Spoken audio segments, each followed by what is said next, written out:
to this computer.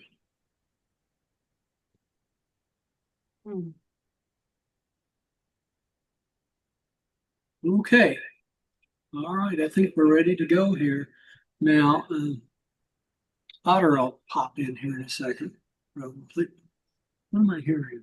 Oh, Go ahead. this is. Oh, you got your earphones in.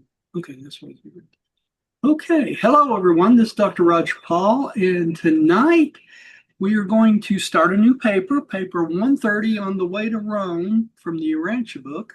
And that starts on page 1427 of the original book, or paper 130-01 in the rest of. So let's get started. Diane, you want to start us out? On the way to Rome. Unmute first there. Well, they can hear you, but they can't see you if you don't. Okay. I hear myself.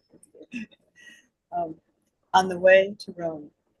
The tour of the Roman world consumed most of the 28th and the entire 29th year of Jesus' life on earth. Jesus and the two natives from India, Gonad and his son, Ganad, left Jerusalem on a... It's Ganad and Ganad. Okay. Not Gonad. Not Gonad. Oh boy. Okay. Okay, left Jerusalem on a Sunday morning, April 26, AD 22.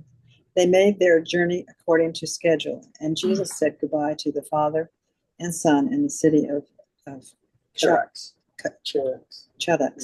on the Persian Gulf on the 10th day of December of the following year, AD 23. Okay, so now we're introduced to the two that Jesus would spend almost 2 years with, Ganad and Ganad. The Ganad was the father and Ganad was the son. This is hard to keep track when you first start reading this, but it becomes more to your liking as it goes on. But it's easy to know the difference. Yeah. It's in reverse order. G-O is the father. Yeah. G-A is the son. Should come first alphabetically, but he comes second, so it's in reverse order. Okay, let's really confuse everybody now. I can't hear. I managed to do that for you. Probably because your earphones are dead. Oh, okay. I'll just hang in here. No, what we need to do is you need to put your earphones up.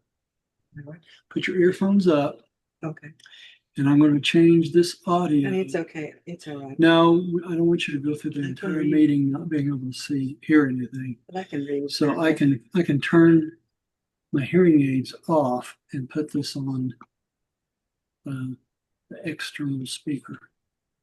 Mac Mini speakers. Here we go. All right, somebody say something. Hi. There we go. Should be able to hear that, right? You hear that okay? Yeah, I heard that. Okay. All right. So let's go on to the next one. Let me kind of explain this map a little bit. Jesus met the two, and they left from Jerusalem and first went to, let me get this where I can see it myself.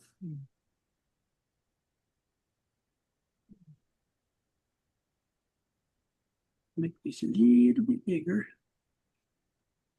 If I can make it a little bit bigger here. There we go. Now I can see it.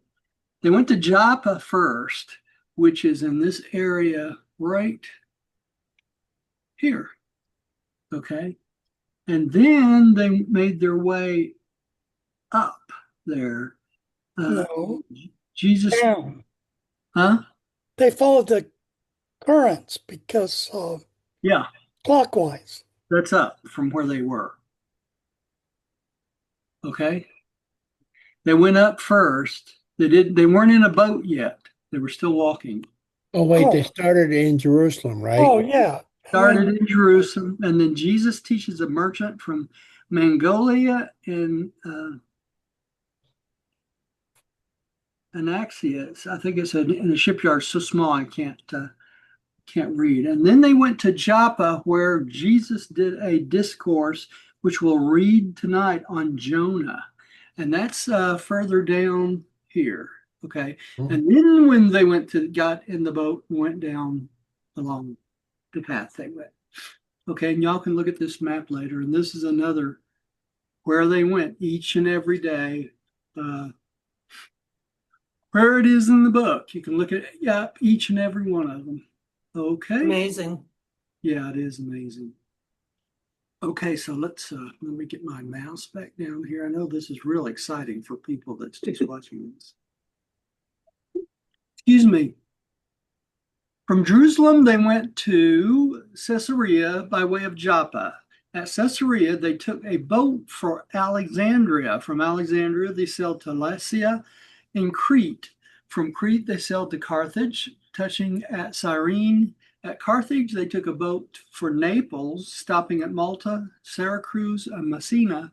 From Naples, they went to Capua, I think it is. Hence, they traveled to the Appian Way to Rome. They traveled the Appian Way to Rome. So that's their course. All right, Pam, would you take the next one? Sure. After their stay in Rome, they went overland to Tarentum, where they set sail for Athens in Greece, stopping at Nicopolis and Corinth. From Athens, they went to Ephesus by way of Troas.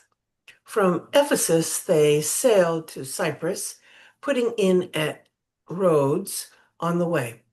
They spent considerable time visiting and resting on Cyprus, and then sailed for Antioch in Syria. From Antioch, they journeyed south to Sidon, and then went over to Damascus. From there, they traveled by caravan to Mesopotamia, passing through Damascus and Larissa. They spent some time in Babylon, visiting Ur and other places, and then went to Susa. From Susa, they journeyed from Charax, from which place Gonad and Ganid embarked for India. Okay, so it gives the pretty good breakdown of where they went. An interesting point I wanted to make is I believe it was Cyprus, the island of Cyprus, that was once connected to the Garden of Eden. Wow. So the main mountains of Cyprus was where the Garden of Eden got its water from the runoff from the mountains in Cyprus. I'm pretty sure that's correct. I'd have to look on our original site that breaks down where they think the Garden of Eden actually was. Another interesting point is Ur. They visited Ur, and Ur was just above the location of the original Dalmatia. So all the descendants that was around Dalmatia for the Caligaster 100 actually moved when it went into the sea. They actually moved up to Ur, and that was the main civilized place for hundreds of thousands of years after the downfall of Dalmatia. So that's kind of interesting too. And where Abraham hailed from. Ur, wasn't it? Yes. Yeah. So he was one of the descendants, probably from the original Dalmatians there that lived around the first not paradise. What am I trying to think of? Garden of Eden, right? The first Garden of Eden basically was supposed to be built at Dalmatia for the Caligaster 100. The second Garden of Eden was supposed to be for Adam and Eve, right? No, the first garden was at Cyprus. Right. The second one moved inland toward. No, I'm not talking about the Garden of Eden for Adam and Eve. I'm talking about the gardens for the Caligaster. Yeah, for Dalmatia, the gardens of Dalmatia. Persian Gulf. Huh? Persian Gulf. The Persian Gulf, that's right. But the Garden of Eden for Adam and Eve were the one that was attached to Cyprus. The landmass was joined on the edge on the other side, right? And it was the landmass that sank first that, made it impossible to get to the original, the second garden. Actually, it was the first garden for Adam and Eve. The second garden came later. Okay. Mhm. Rodney, would you take the next one? Yes, but I've got to make you aware I'm bound to mispronounce some of these towns. Oh no, that's not, you got to be perfect. But then I've always called the father Ganad and the son Ganed. Yeah, Well, do what you want, I Okay. mean, probably either one. I just try to avoid calling him gonads. Yeah, Ganad. And people do that all the time. So you can call him gonad or gonid or whatever you want to do, but it looks like it's pronounced gonad, right? Okay. Like nod of the Caligastic group. Okay. So it was while working 4 months at Damascus that Jesus had picked up the rudiments of the language spoken by Ganad and Ganed. While there, he had labored much of the time on translations from Greek into one of the languages of India, being assisted by a native of Ganad's home district. So this is where Jesus really became familiar with the Indian tongues, right? Fortunately. By doing this, and that way he was able to actually translate for his father and teach his son in their original language. So and this will be what we're doing, going from language to language when we get to the mansion worlds. That's exactly right. When we first hit the mansion worlds, we will have already started to learn the local universe language, right? Because by the time we get off of Satania, we'll have the local pretty much mastered, and we will be working on the Uversa tongue, which is the super universe language. Okay? A lot to it. All right, let's see. Gary, would you take the next one?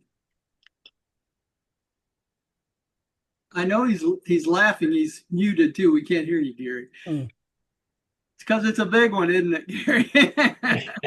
And I was on time. That's right.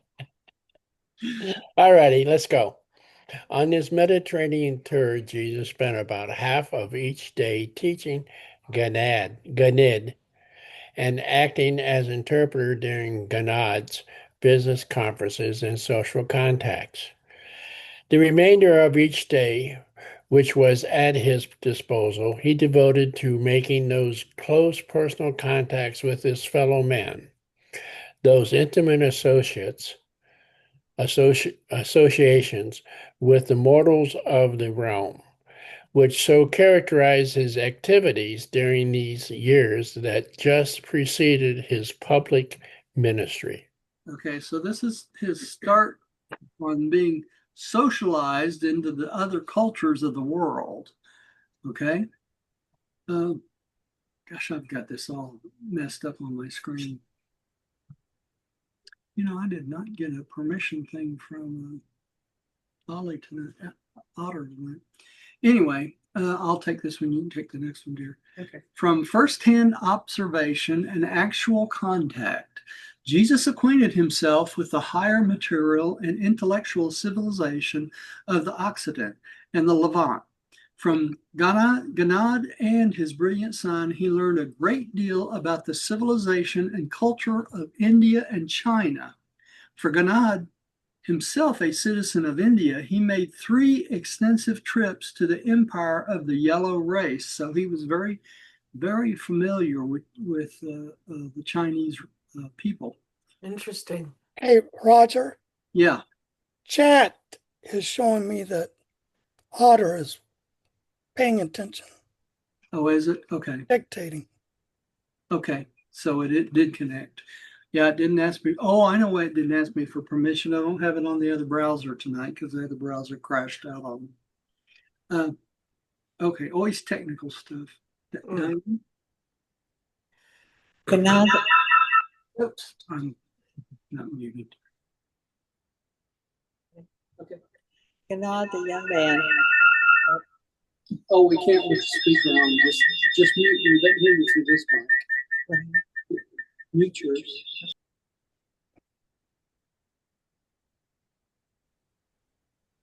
Now you're both muted. Yeah, can't hear. Try it one more time. Let me see. Gadiah the young man learned much from Jesus during the long and intimate association. They developed a great affection for each other, and the lad's father many times tried to persuade Jesus to return with them to India, but Jesus always declined, pleading the necessity for returning to his family in Palestine. Okay. So, right, are you muted? Okay. So Jesus got very attached to Ganed. couldn't even think of his name. Oh, please forgive us. And vice versa. Being a 17-year-old, he was a young man and he was just, developing his own personality and that sort of thing. So it was very fortunate for both of them. All right. At Joppa. Pam, would you take this one? Discourse. And don't make it a whale of a story, okay? Discourse on Jonah. Who did swallow Jonah, Jojo? Whale did. Okay, during their stay in Joppa, Jesus met Gadiah, a Philistine interpreter who worked for one Simon, a tanner. Gonad's agent in Mesopotamia had transacted much business with this Simon. So Gonad and his son desired to pay him a visit on their way to Caesarea. While they tarried at Joppa, Jesus and Gadiah, well, that's a new one. Gadiah became warm friends. This young Philistine was a truth seeker. Jesus was a truth giver. He was the truth for that generation of Urantia. When a great truth seeker and a great truth giver meet, the result is a great and liberating enlightenment born of the experience of new truth. And there's a picture of the lake they were talking about. Now, can you read that okay? I think so. Okay. Yes. All right. You want to take the next? I can squint. All right. One day after the evening meal, Jesus and the young Philistine, is that right? Yep. Strolled down by the sea. And Gadiah, not knowing that this scribe of Damascus was so well versed in the Hebrew traditions, pointed out to Jesus the ship landing from which it was reputed that Jonah had embarked on his ill-fated voyage to Tarshish. And when he had concluded his remarks, he asked Jesus this question: "But do you suppose the big fish really did swallow Jonah?" Jesus perceived that this young man's life had been tremendously influenced by this tradition, and that its contemplation had impressed upon him the folly of trying to run away from duty. Jesus therefore said nothing that would suddenly destroy the foundations of Gadiah's present motivation for practical living. In answering this question, Jesus said, Let me finish this part of this, Rodney, because if I do a short on it, it won't do it with your voice on. I only do the shorts on mine so that I'm not putting okay, yeah, them no on the problem. shorts. So, and I'd like to put this out as a short. So Okay, cool. My friend, we are all Jonahs with lives to live in accordance to the will of God. And at all times, when we seek to escape the present duty of living by running away to far off enticements, we thereby put ourselves in the immediate control of those influences which are not directed by the powers of truth and the forces of righteousness. The flight from duty is the sacrifice of truth.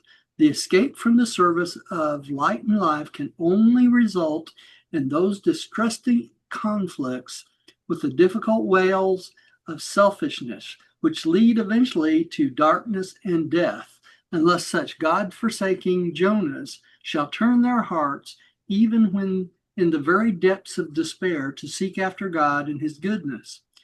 And when such disheartened souls sincerely seek for God, hunger for truth, and thirst for righteousness, there is nothing that can hold them any further captivity, no matter into what great depths they may have fallen.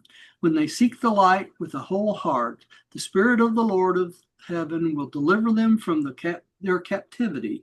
The evil circumstances of life will spew them out upon dry land of fresh opportunities for renewed service and wiser living. Well, That's renowned. that is really renowned. That's pretty good advice, isn't it? Yeah, it's the best I never understood the Jonah thing. I've heard Well, sermons on it, but it's this interesting tops that it. he, instead of just breaking down the whole story and telling him it was just a myth, he told him a story that actually benefited him in what he believed. And that's an important thing, right? Like a So parable. yeah, it's a parable, really. He didn't break down what he already believed, but he enlightened him as to what the truths of it were, right? And that's what he needed to do. Okay. Let's see, Pam, would you take the next one, please? Yeah. Oh, wait a minute. You just read. Yeah. Well, I need to go to Gary. yes. Yes. Okay. Ready? Yeah. Gadish, is that saying Gadiah. that? Gadiah. Gadiah was mightily moved by Jesus' teaching, and they talked long into the night by the seaside. And before they went to their lodgings, they prayed together and for each other. This was the same Gadiah who listened to the later preaching of Peter, became a profound believer in Jesus of Nazareth, and had a Miracle. thank you on whatever he said argument with Peter on with Peter one evening at the home of Dorcas. Dorcas. I'm glad I don't have that name. Yeah. And good. I'm having a hard time talking. Gadiah. And Gadiah had very much to do with the final decision of Simon, the wealthy leather merchant, to enhance Christianity. Grace. Embrace Christianity. Okay, so they became pretty good Embrace. friends and talked late into the night then, didn't they? All right, let's go on to the next one. In this narrative of the personal work of Jesus, his fellow mortals, on the tour of the Mediterranean, we shall, in accordance with our permission, freely translate his words into modern phraseology, current on Urantia at the time of this presentation. So they paraphrased him, in other words. Okay, dear. You want to take the next one? Can you read that? Okay, dear. I don't know. I can't turn it off. It's too hot. Okay. Jesus' last visit with Gadiah. Are you muted? Roger, you need to mute.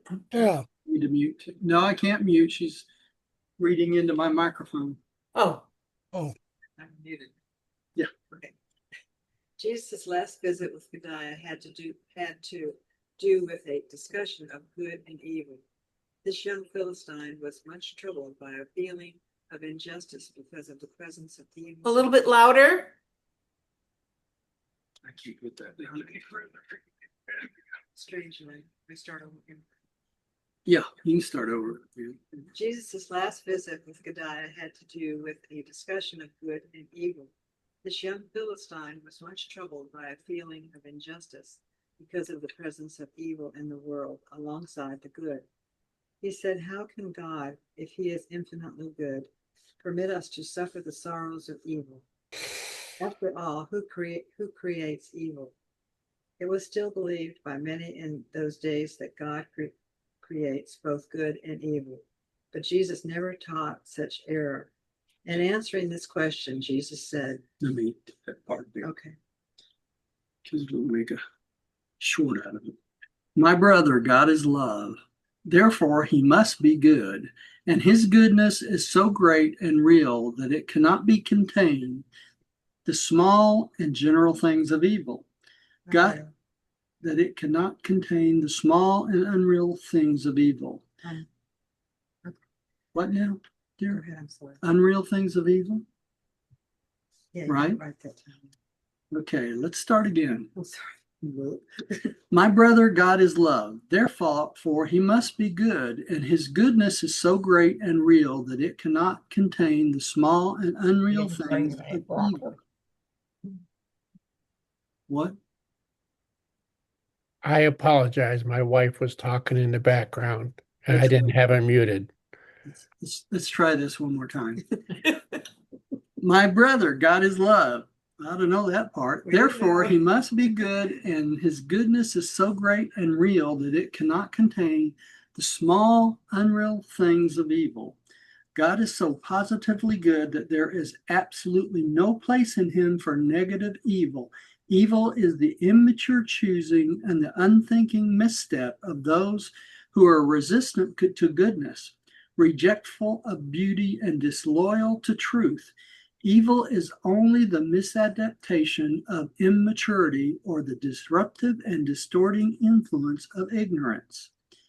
Evil is the inevitable darkness which follows upon the heels of the unwise rejection of life. Evil is that which is dark and untrue, and which, consciously embraced and willfully endorsed, becomes sin. Pretty wise, isn't it? Okay. Pam, would you take the next one, please? You want to switch it? Oh, I'm sorry, dear. Okay, try that one. Yeah. Your Father in heaven, No, by endowing you. That's the wrong one. Oh, I think I skipped. Give me a second.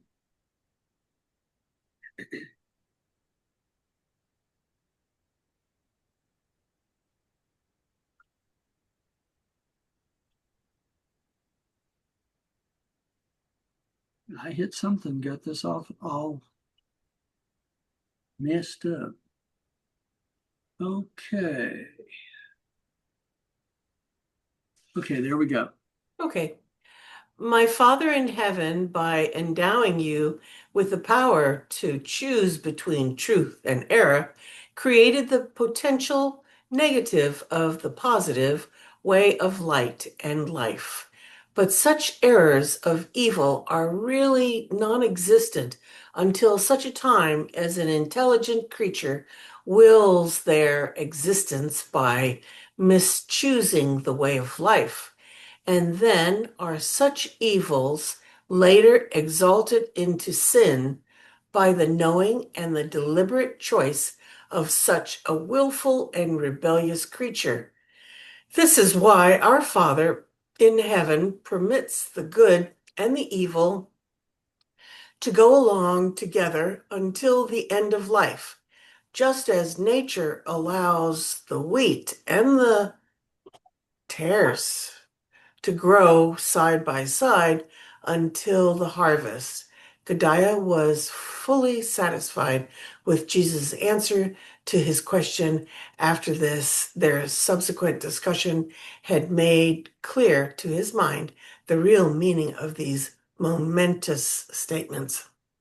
You notice how in this statement Jesus teaches us that In order for sin to appear, you have to make a deliberate and knowing choice. Did you see that?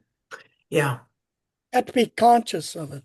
You have to be conscious of it. So you can go along and do evil things and that sort of thing, and it may not necessarily be sin, but if you choose to do those things against the will of God, then you are sinning because you knowingly are making those missteps, right? That's what they're Can talking about. you enlighten me on the first part of the section? I kind of missed it. I don't know how. Well, what do you have a question about it? I, your Father in heaven, by endowing you with the power to choose between the truth and error, created the potential negative of the positive way of life, but Life. such errors of evil are really non-existent until such time as an intelligent creature wills their. I guess I'm all wet. Well, I what they're just wasn't talking understanding that as what you said. Now that I reread it, I have answered my own question. So I'm sorry to interrupt. There you go. No, that's fine because it's people make this error to think that evil is all around us, and it's not. Okay, there is no evil equal to good in the universe, and that's where we come from as humans. We think that there's this evil force that's just as strong as the good, when that's not the case at all. Evil only gets its legs when a human being makes a willful choice to go down that evil pathway. So you could be living in the things evil going around you, but as long as you stayed true and you stayed with the will of God, living through those evil areas and evil things, you are still doing what you're supposed to do. Okay? So let me give you an example of that. A good example of that is war, right? If you're in a war, you have all these horrible, terrible things going on all around you, people killing each other, destroying each other, raping people, killing children. I mean, it's just a horrible, evil situation that you're in, but your life in that situation does not have to be evil also. You see what I'm saying? Because you can live a holy, God-filled, doing the will of God, even being in the center of all those things going on. And if you don't think that's true, why do you think they send ministers with every troop that goes out?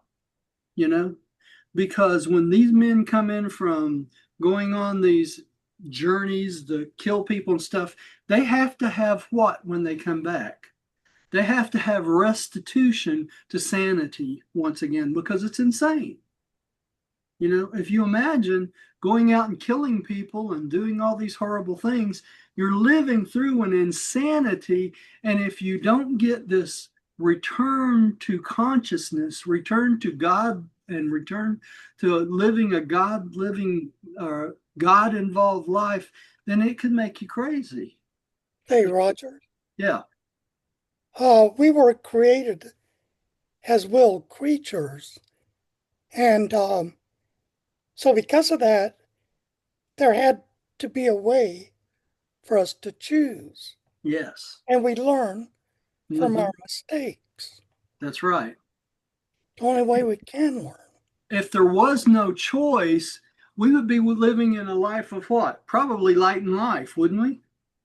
Yeah. And if there was no choice, everything would be perfect all the time. we would never know a potential negative.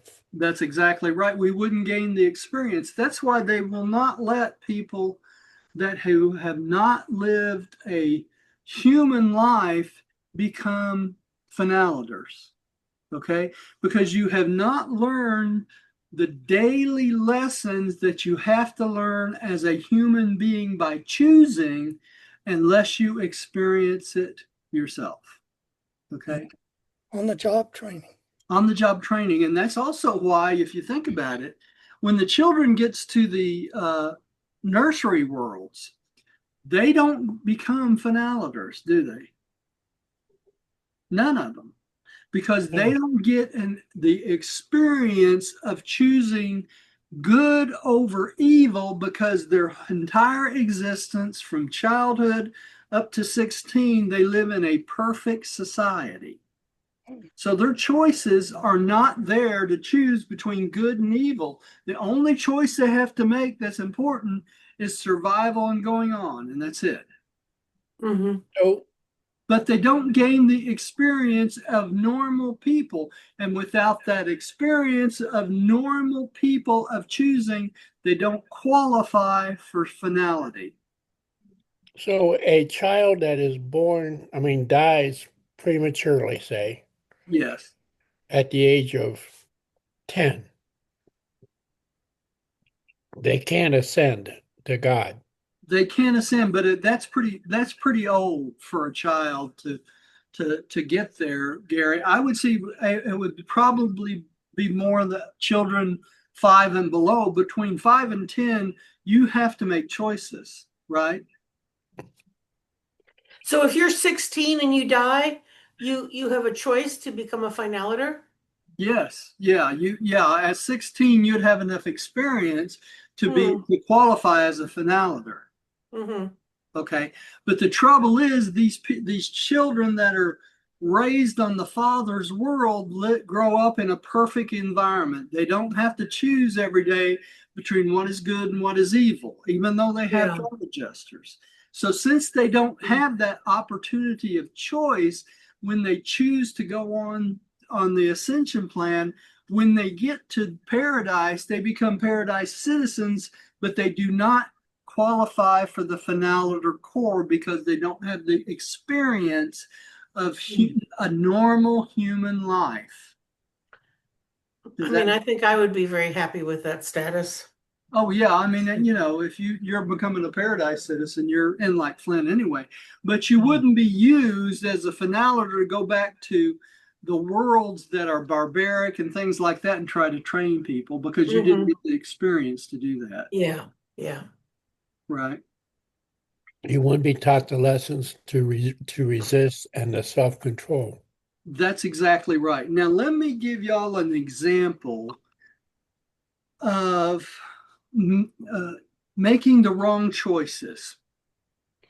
When the Caligaster 100 were recruited to come back to Earth, okay, they were citizens of the system capital, Jerusalem, okay? So they had gone through all 7 of the mansion worlds. So they had deleted the mark of the beast on them, and all this other stuff had already happened. They became Jerusalem citizens. Now, why is this important? At that point, they should be stable enough to resist any kind of temptation and evil, shouldn't they? Of course. Mm. It makes sense. But 60 of them, when they got back to this planet and Caligasta rebelled, 60 of them chose the way of Lucifer and Caligasta rather than the way of the Father. Okay? So talk about horrible, terrible choices. Can you imagine getting all the way to Jerusalem and ready to go on with the rest of your Urantia career? And you come back to a planet for about 250,000 years, or about 200,000 years, and you make a decision to go against what your whole entire existence was about. So, Roger, Mm-hmm. so they made it all the way to Jerusalem and they had not merged with their They had not adjuster. merged with their adjuster. There's some beings that get all the way to the system capital without merging with their adjusters. Okay? Maybe they were sent back so they could Learn a lesson. Learns lesson. That may be exactly why they were chosen to go back, because they hadn't merged with their adjusters. Okay? Because all their adjusters remained Beyond. on what? On the capital. Every single one of them. So all 100 of them did not have adjusters when they came back to the planet. So when they came back to the planet as a human being, again, they did not have the benefit of the Father whispering in their brain all the time and building their soul. Well, that I mean, sounds this like was a a test. catastrophe. I mean, this was okay. You've gone this far, but you haven't accomplished. You're merging with your thought adjuster. So maybe there's something wrong with you. We're going to lend you go back. And learn the lessons you miss. Yeah. Yes, and that is, he was cleansing the core, maybe. Well, you can call it whatever you want to, but when they came back, 40 of them stayed loyal. Okay. Hmm. So they did what they were supposed to do, right? They Hmm. followed the will of God because they had learned the will of God in the transitions of going through the mansion worlds, right? They knew what was right and wrong. They knew following Caligasta and Lucifer and Satan into rebellion was wrong. Anyway, you So they listen, lost sight of their end goal. they did. Now, let Yeah. me tell you what's so horrible about this is this.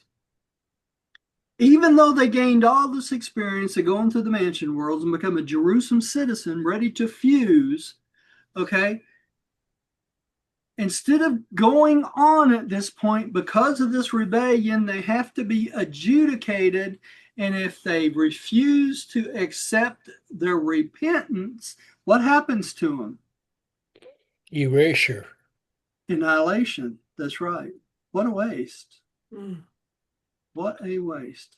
Can I ask you a question Yeah. that you sparked in my mind when you was talking about war? Yeah. Somewhere in my mind, I remember in the book that if you're in a war type situation and you got to fight for your own survival, it's okay. Yes, it Okay. is. It is. Huh? It is. It is because I believe in the Christian and I may be wrong here, so feel free to set me straight. But in the Christian belief, even you shouldn't kill even in war, and I'm not. Well, you're not supposed to, but if you're put in a situation, there are certain situations where it's acceptable, you know. If you Mhm. if you kill to save someone else, that's the highest thing you could do. If you get killed trying to save someone else, that's the highest sacrifice you can make. Mhm. Okay, Yeah, so but that's the way it works. When I went in the Navy, Gary, I was I had already made the decision to become a minister. I was just 16 when I made my decision to become a minister. Okay. So when I went in the Navy at 17, I went in and told them, I'm really a conscientious objector to this Vietnam War. Okay. I'm an objector to any war, but I will serve in any position you can put me in where I do not have to directly kill another human being. Okay. So So what did they put you in? I was a, they put me in as a jet engine mechanic first. Mhm. Okay. So I was in a support situation, but on my record, it stated this person is a support personnel. Mhm. Okay. And they will do that. They will allow, at least they did when I went in during Vietnam. Okay. They put you in, they may send you right in the middle of battle. A lot of the jet engine mechanics ended up in Vietnam, right in Vietnam. You have to fix planes in Vietnam too, but the thing of it is you're not sent out on missions where you directly have to come in contact with killing another person. Okay.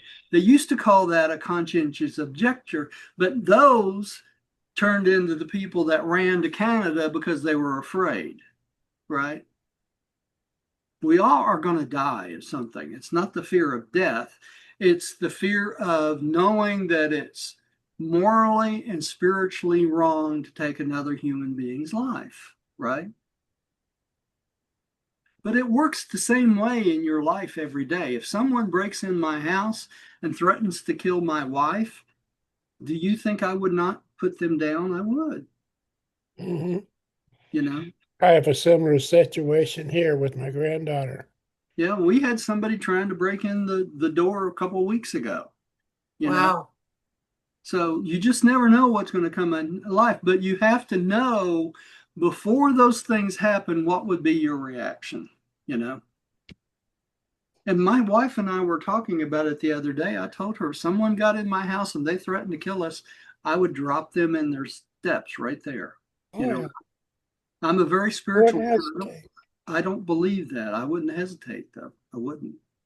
So anyway, I won't do it to save my own life, but I'll do it to save my wife's life. And that's all. That's getting off the subject, way off the subject. I do the same thing for you. Yeah, I should do the same thing. Yeah. So anyway, let's go on. I forgot who's reading next. I think I am. Okay, Rod, do you want to take the next one? Yeah, once you change it. Oh, I thought we. Oh, okay. That's it. Caesarea. At Caesarea. Caesarea. Yeah, it's really Caesarea. It's That's named. what I thought. It's In named. Italian, Caesarea. It's named after Caesar, though, so it should be Yeah. Caesarea. Yeah. Okay, Jesus and his friends tarried in Caesarea beyond the time expected That's an interesting translation. because of Did they have a Caesarean section there?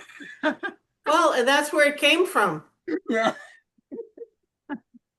Okay. beyond the time expected because one of the huge steering paddles on the vessel on which they intended to embark was discovered to be in danger of cleaving. The captain decided to remain in the port while a new one was being made.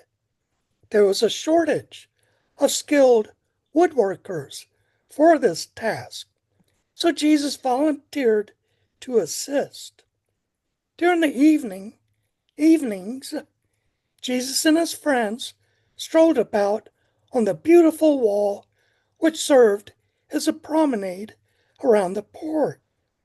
Gadiah greatly enjoyed Jesus' explanation of the water system of the city and the technique whereby the tides were utilized to flush the city streets and sewers. This youth of India was much impressed with the temple of Augustus, situated upon an elevation of and surmounted by a colossal statue of the Roman emperor. The second afternoon of their stay, the three of them attended a performance in the enormous amphitheater, which could seat 20,000 persons. And that night, they went to a Greek play at a theater. These were the first exhibitions of this sort Gadiah had ever witnessed, and he asked Jesus many questions about them. On the morning of the third day, they paid a formal visit to the governor's palace, for Caesarea was the capital of Palestine and the residence of the Roman procurator. Okay, so Jesus got to meet the Roman procurator there too. The interesting thing, can you all imagine this in this period of time, there being some place that could seat 20,000 people? Mm. You know, not Yeah. that many cities could even handle that many people. So, and this is a picture of the port. I believe this is around the. Really?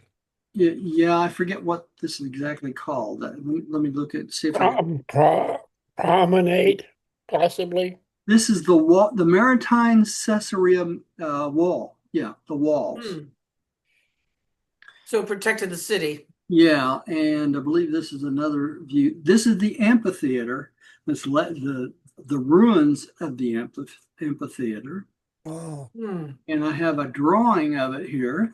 It says this building was renovated and modified several times in the first and second centuries AD. In its final stage, the arena was shortened and the southern section of the building was converted into an oval amphitheater for gladiatorial combats and hunting games.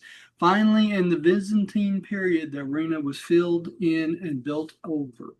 So they Interesting. filled it in.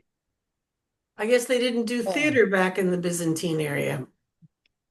And this is it says the youth of this of India was much impressed with the Temple of Augusta, situated in an elevation and surmounted by the colossal statue. Y'all, give me a second. I got to get down here and get where I can read the rest of it.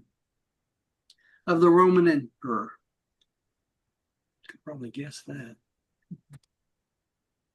All right, and this says directly opposite the harbor entrance on a high platform was the Temple of Caesar, marked for its beauty and for its great size. Josephus Jewish War 414, King Herod built this magnificent temple that Josephus described. Caesarea, mainly religious monument when he founded the city 22 through 10 BCE. Herod's temple stood on this site. The temple platform, archaeologists are now trying to identify the temple's foundation beneath the later buildings. Meanwhile, a few architectural fragments from the temple have come to light, shades parts of the drawing. These allow the computer reconstructions of the building's colonnade. That's pretty impressive, isn't it? interesting. And there are the ruins of Caesarea. Wow. A lot of stonework. Yeah.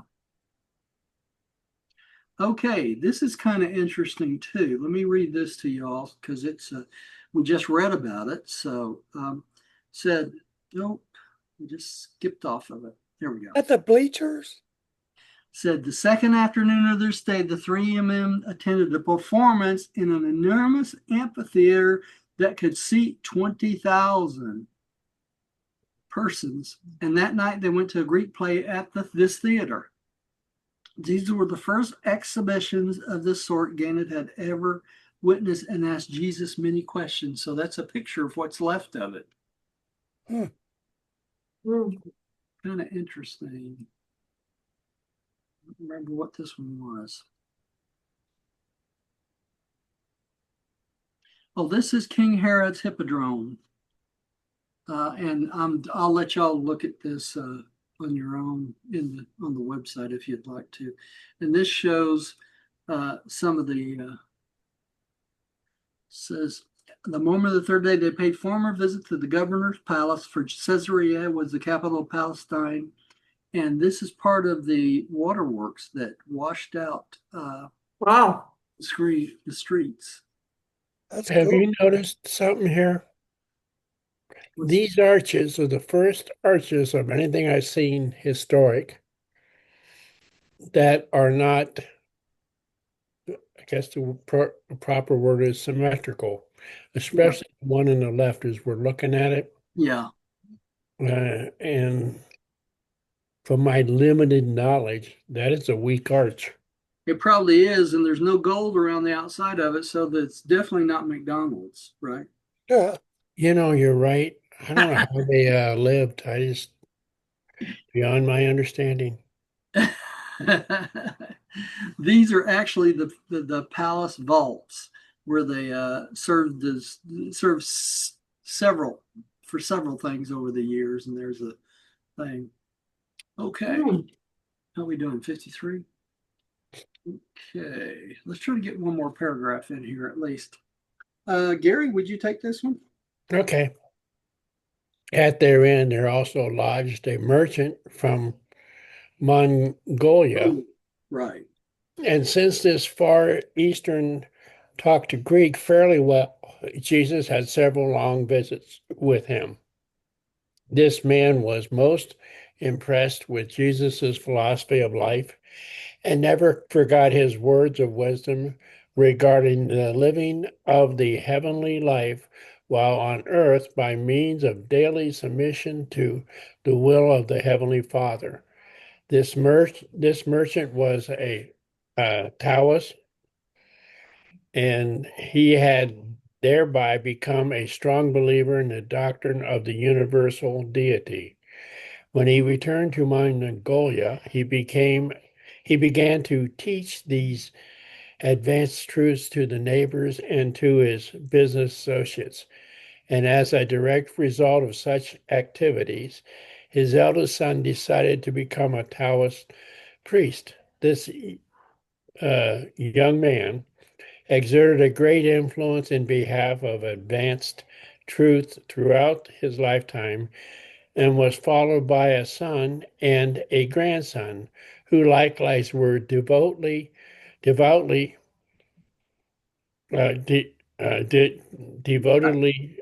loyal to the doctrine of the one God, the supreme ruler of heaven.